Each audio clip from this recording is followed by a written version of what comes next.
Welcome to Hill Day. So this is where we talk to our federal representatives to let them know exactly what's going on the ground all over Maryland. So I know we got some young people here, we got our elders here, we got community development organizations here, we have CDFIs here, and we appreciate the work that we all do collectively for our community. Our emphasis this year is the work that you're actively doing on the ground, your stories, and why it is essential for them to pass legislation that supports housing. What is your experience about what's actually going on the ground?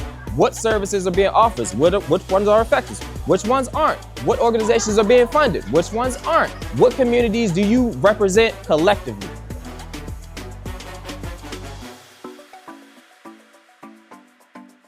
I'm very focused on the concept of like a lens of people, not paperwork.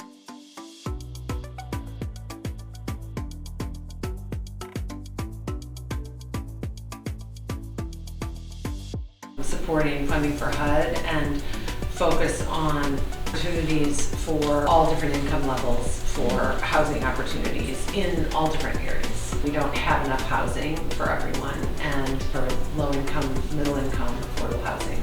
The Youth Action Board is a team of young people aged 16 to 25 with the lived experience of housing instability who believe that those most impacted by systems should have a meaningful role in shaping those systems. So together we advocate for the unhoused youth of Baltimore City with the goal of ensuring our voices are centered into the policy, planning, and funding decisions that impact us.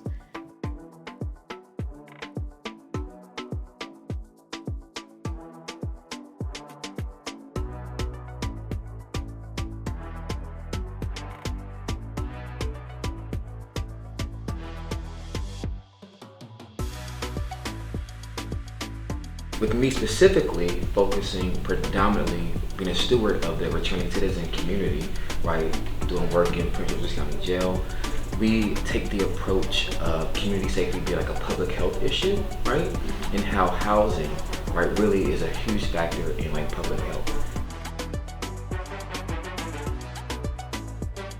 HUD being cut, it is making it very difficult for us to find subsidies to help them find affordable housing of choosing.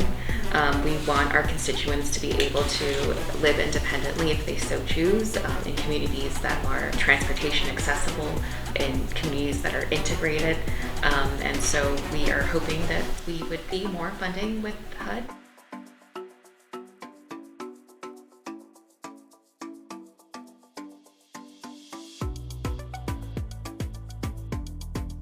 So at the Housing Authority of Baltimore City, we absolutely do affordable housing for public housing residents as well as tenant-based vouchers. And that funding is absolutely necessary from HUD in order for us to do our work. And we need to continue to sustain the public housing that we have and the tenant protection vouchers.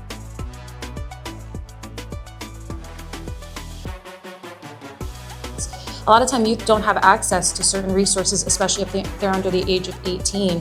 Certain shelters, certain social programs that are meant for people experiencing homelessness. They're a lot of times a forgotten group, or they're moving into a rental market that they have no experience in, but they're expected to somehow navigate and make enough money to stay afloat in.